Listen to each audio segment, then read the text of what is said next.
Good morning, कैसे हो आप सब। और आज मैं सुबह सुबह लग गई हूँ बाथरूम की क्लीनिंग में, क्योंकि मैंने आप लोगों के साथ पिछले व्लॉग में शेयर किया था कि ये बाथरूम पिछले काफ़ी टाइम से परेशान कर रहा है। कभी इसमें पानी की प्रॉब्लम हो जाती है, कभी लीकेज की। तो पिछले 3 महीने से ना ये बाथरूम बंद था, यूज़ नहीं हो रहा था।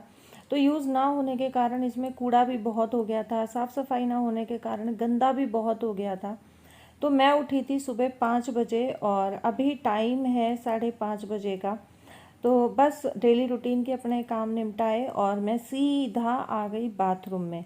और बाथरूम में मैंने सबसे पहले वाइपर से सारा जो भी कूड़ा था, धूल मिट्टी थी, सब इकट्ठा करके और डस्टबिन में डाल दिया है। और अब मैं सारी टाइलों पे, वॉश बेसिन पे, जो रेड वाला हार्पिक होता है ना टाइल साफ़ करने का या फ्लोर क्लीनिंग का, वो मैंने सारे पे डाल दिया है। और हम औरतों के लिए ना बाथरूम क्लीनिंग सबसे बड़ी समस्या होती है। जो डीप क्लीनिंग होती है ना बाथरूम की, वो सबसे बड़ी समस्या होती है। बाथरूम में सबसे बड़ी प्रॉब्लम होती है कि जो रस्ट आ जाता है या जो पानी के निशान हो जाते हैं। आप देखो मेरे ये टैप कितने गंदे हो रहे हैं, वॉश बेसिन की हालत देखो, आप पॉट की हालत देखो, नल के देखो कि इतने गंदे हो रहे हैं, क्योंकि 3 महीने से पानी का इस बाथरूम में प्रॉब्लम था। उस कारण ना हम यूज़ कर रहे थे और पेस्ट भी पड़ा हुआ है, क्योंकि बच्चों ने ब्रश की थी, पानी आ नहीं रहा था, फ्लो कम था। तो बस ये ना बंद पड़ा था और इतने इसमें मच्छर हो गए थे, बड़ी दुर्दशा हो रही थी। और बाथरूम में हार्पिक डालने के बाद मैं लग गई थी चाय वाय पीने। तो दिन निकल ही आया है, क्योंकि 6 साढ़े 6 बजे का टाइम हो गया है। और मैं आ गई हूँ बालकनी में मशीन लगाने के लिए, क्योंकि कपड़े भी काफ़ी इकट्ठे हो रखे हैं। बस साफ़ सफाई में 3 4 दिन से लगे हुए हैं, तो कपड़े मैं नहीं धो रही थी। 2 दिन 3 दिन बीच में मैंने कपड़े नहीं धोए, तो ज़्यादा कपड़े इकट्ठे हो गए हैं। तो इस वजह से आज मैं 2 3 लॉट निकाल दूंगी, ताकि कपड़े जो है बहुत ज़्यादा इकट्ठे ना हो। ये कम हो जाएंगे फिर और इकट्ठे हो जाएंगे। तो ये है कि अगर धुलते रहते हैं ना, तो उतना ढेर नहीं लगता है कपड़ों का, नहीं तो बहुत ज़्यादा कपड़ों का डैम्प लग जाता है। और ये कपड़े कल रात में धो के सुखा दिए थे, फैला दिए थे, तो ये अब तक सूख गए हैं। सबसे पहले मैं ये कपड़े उतार लूँगी और जो कपड़े धुले हुए हैं उनको मैं फैला दूँगी। हालांकि ये काम है मेरी हेल्पर का, लेकिन अगर हेल्पर लेट आती है मेरी, तो ये काम पहले हो जाता है। तो उसके आने तक मैं 1 2 लॉट के कपड़े डाल देती हूँ, और उसके बाद वो आती, जब तक ये सूख जाते हैं तो वो इनको भी उतार के, और सारे जो मैंने उतारे थे या उसने उतारे हैं, फोल्ड करके अलमारियों में लगा देगी, और जो अभी धुल रहे हैं उनको वो फैला देगी। तो कपड़ों का निपटाने के बाद मैं आ गई हूँ बाथरूम में। लगभग 1 घंटा हो गया है मेरे को हार्पिक डाल के छोड़े हुए। तो सबसे पहले मैं सारे प्लग निकाल लूँगी। मैंने गीज़र का प्लग निकाल दिया है, एग्जॉस्ट का भी प्लग निकाल दूँगी, क्योंकि देखो अगर प्लग लगा रहता है ना तो इसमें करंट आने का खतरा रहता है। इसलिए सबसे पहले आप सारे, या तो आप पावर ऑफ कर दो, पावर कट कर दो, पावर कट हो जाता है तो, नहीं तो प्लग निकाल दो। और ये जो स्विच बोर्ड है या प्लग बोर्ड है, इनके ऊपर न्यूज़पेपर लगा के टेप से उनको ब्लॉक कर दो, ऊपर से एक पन्नी लगा के। यहाँ पे मैंने ये ब्रश ले ली है स्कॉच ब्राइट की, और मैंने ऑलरेडी टाइलों पे रेड हार्पिक डाला हुआ था, लेकिन फिर भी थोड़ा टाइलों को गीला करके ब्रश पे थोड़ा हार्पिक डाल के और सारी टाइलें बहुत अच्छे से रगड़ दी हैं। और ये हैंड शावर है, इसमें दीवार वाला शावर नहीं लगा हुआ है नहाने के लिए, तो इसी से मैंने सारी टाइलें धो दी हैं। और अब एक कॉटन का कपड़ा लेके मैं साथ साथ सारी टाइलों को अच्छे से वाइप कर दूंगी, ताकि इस पर पानी ना रहे, पानी साथ साथ सूख जाए। अगर पानी टाइलों पे रह गया तो फिर पानी का निशान हो जाता है, अगर पानी को अपने आप सूखने के लिए हम छोड़ते हैं तो। टाइलें मेरी सारी हो गई हैं। अब साथ साथ मैं वॉश बेसिन कर लूँगी। हालांकि जो बर्तन साफ़ करने वाला स्क्रबर होता है ना, उससे मैं साफ़ करती हूँ, बट मेरे हाथ में स्कॉच ब्राइट वाली ब्रश थी तो मैंने उसी से कर दी। और जो टैप है वो भी मैंने लाल हार्पिक से ही किया है। और आप देखो मैंने बर्तन साफ़ करने वाला जूना लिया है, इसको अच्छे से रगड़ के मैं चारों तरफ से साफ़ कर दूंगी। और जैसे टाइल और टैप के बीच में ना बहुत कम गैप होता है, तो उसमें हाथ नहीं जाता है, उसके लिए आप टूथब्रश ले सकते हो, अगर जूने से नहीं होता है तो। ऊपर से मेरा बेसिन हो गया है, अब नीचे से भी मैं इसी तरीके से, मेरा ये होता है कि अगर मैं खड़ी होके कर रही हूँ ना, तो खड़े खड़े के मैं सारे काम निपटा लूँगी।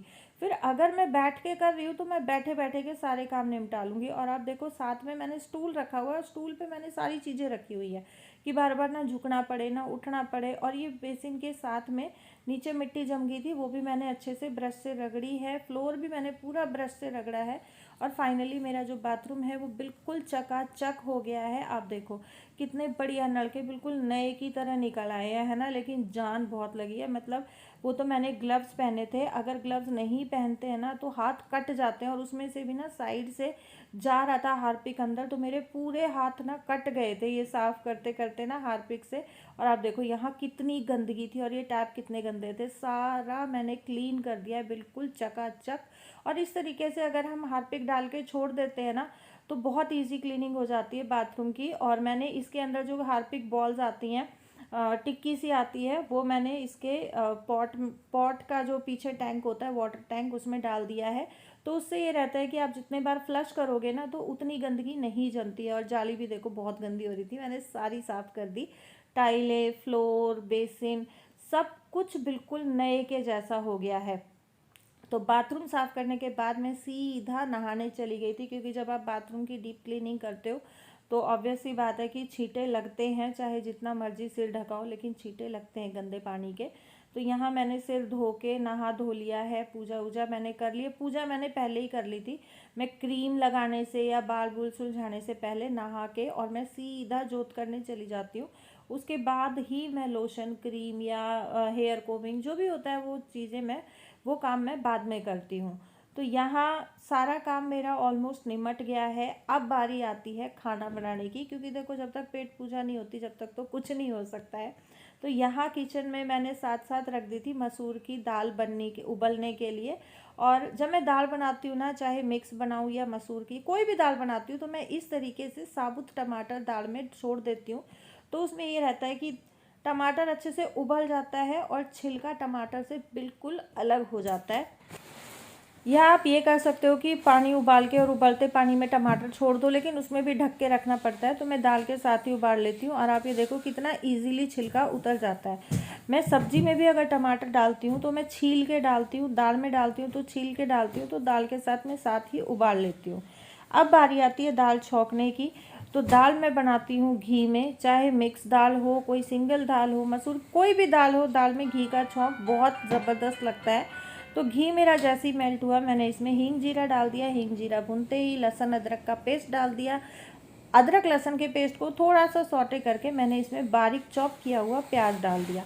सारी चीज़ों को अच्छे से भून लेंगे हल्का ब्राउन होने तक, और हल्का गोल्डन ब्राउन या पिंकिश सा कलर हो जाता है तो उसमें हम डाल देंगे टमाटर। अब ये देखो कितने अच्छे से ना टमाटर मिक्स हो गए, चमचे से ही फूट गए, है ना। सारी चीज़ों को अच्छे से मिक्स करके अब इसमें डालेंगे नमक, धनिया पाउडर, हल्दी। अब आप चाहो तो यहाँ पे इसमें हरी मिर्च ऐड कर सकते हो, चाहो तो लाल मिर्च ऐड कर सकते हो।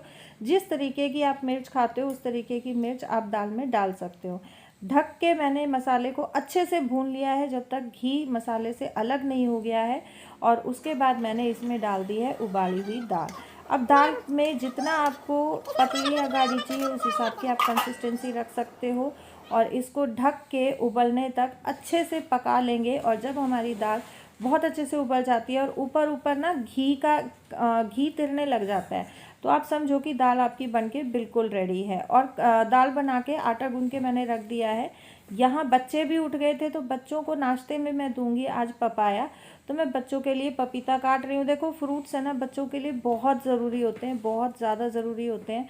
तो ये है कि बस मौका देख के और बच्चों को फ्रूट्स दे देने चाहिए।